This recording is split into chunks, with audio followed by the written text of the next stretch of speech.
Thanks, everyone. Thanks for having me back. I didn't really go anywhere. So today I do want to talk about AI and how you can leverage it within your organizations for that competitive advantage. One of my biggest pet peeves is when we start to talk about things like AI and we talk about it in theory instead of in practice. So what I've done is I've bucketed 3 ways that you can leverage AI um, to give you that competitive advantage in 3 key trends that we've seen in the software industry itself. So the first one that I want to talk about is how you can leverage AI today. You could walk out the door and start using it today to improve your business function. So I'm sure everyone in the room has heard about ChatGPT. One of the tools I've been using recently is Perplexity. And Perplexity takes different LLMs, brings them together under one platform, and applies whichever one suits whatever it is you're asking for. So I was on a call with a client last week, and we were just talking about in general challenges that they were seeing in their organization. And one of the challenges was personnel, hiring the right project manager to help get what they needed done. And I just kind of threw out the idea. I said, why not just put it into Perplexity and put in all of the things that you feel like you're missing? What are the cultural attributes? What are the personality or characteristics that you're looking for in a project manager? What are, the responsibilities that you want them to adhere to, education, etc. And have that build your job description. So they did it, and the job description that it generated versus what they had put out were vastly different. And so they are trialing it now in terms of seeing if they get different candidates from this job description, and they're seeing positive results. And so if you think about everyday activities that you may be struggling with, you can apply this type of tool. It's free on the market. Use it to try to streamline some of your processes in-house. The second one I want to talk about is Asa mentioned it earlier today. So Internet of Things and sensor integration. One of the coolest tools I've seen on the market is the ability for a software to take cameras on site and AI technology and improve the efficiency of your team by preventing safety incidents. So imagine you've got somebody who's climbing higher than 6 feet. They don't have the right helmet, they don't have the right harness. This software can scan your job site, highlight the person who is, not compliant, assess the risk, and then immediately tag your site super or your foreman and say, this person is not adhering to protocol. And now that site super can rectify immediately and prevent a potential safety issue.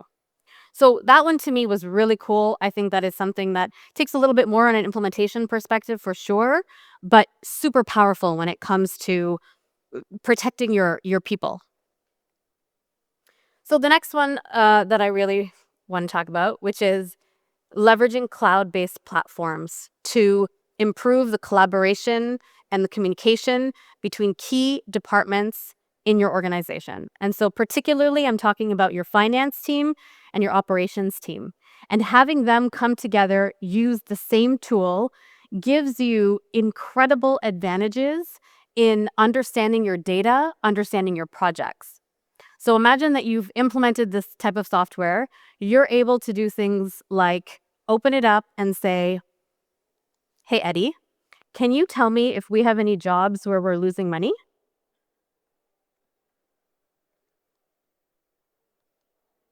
3 of your jobs are currently running at a loss. Wassel Tower is at risk, with a projected margin exceeding our materiality threshold. So now you can have, Eddie doing all the things for you. Eddie is our AI assistant. Eddie, can you show me the job dashboard for the project Sealand Towers? Sure, here you are. So the job dashboard allows you to see critical KPIs that can change the way that you're operating your projects. So imagine you have your finance team entering key information like actuals AP invoices. You have your labor team entering in the amount of hours that they've spent on a job. And you have your project team recording things like commitments and budgets. And so, with everybody working together collaboratively, you can now throw up a dashboard like this, understand where you're over, where you might be saving money, what your margins are looking like. And the key thing here is with this information in your hands immediately, you can pivot, you can change. And that's the real ROI of collaborative software, right? Being able to understand the data and make a change quickly so that you can prevent losses in the future, and you can also improve the efficiency among your your organization. So again, let me tell you things not in theory but in actual. So I had a client where they implemented the software. They initially went in with a expected margin of 12%. Okay. This is obviously not here because apparently it's single digits here. So in North America, they had a 12% margin. They were 3 months in to a 2-year plus project. And once we had transformed all of the data into the software, we opened up the job dashboard, and the job dashboard was showing a 9% margin. So there was a delta. So of course they blamed the software. They thought it was the software.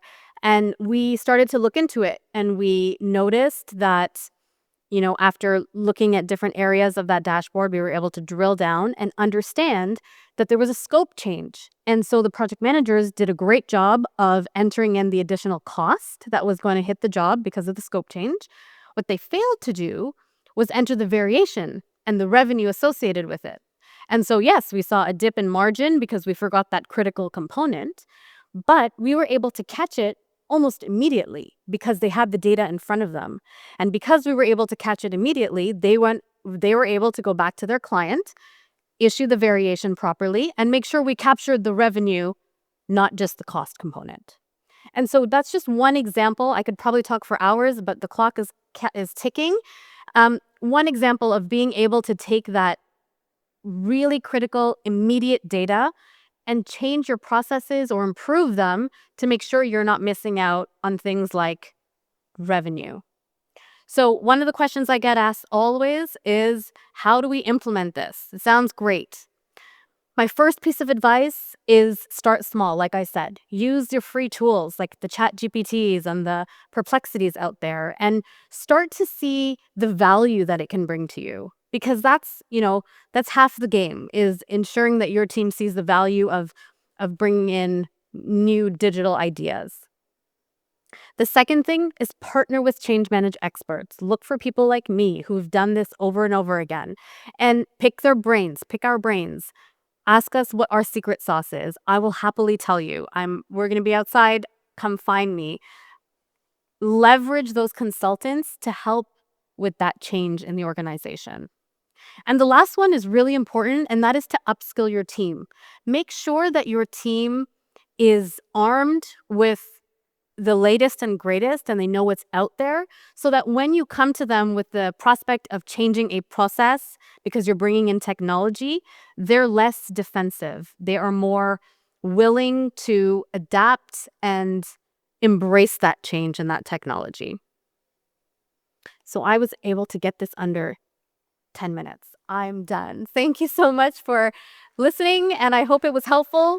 Again, please come find me. I'm excited to talk to you all. Thank you.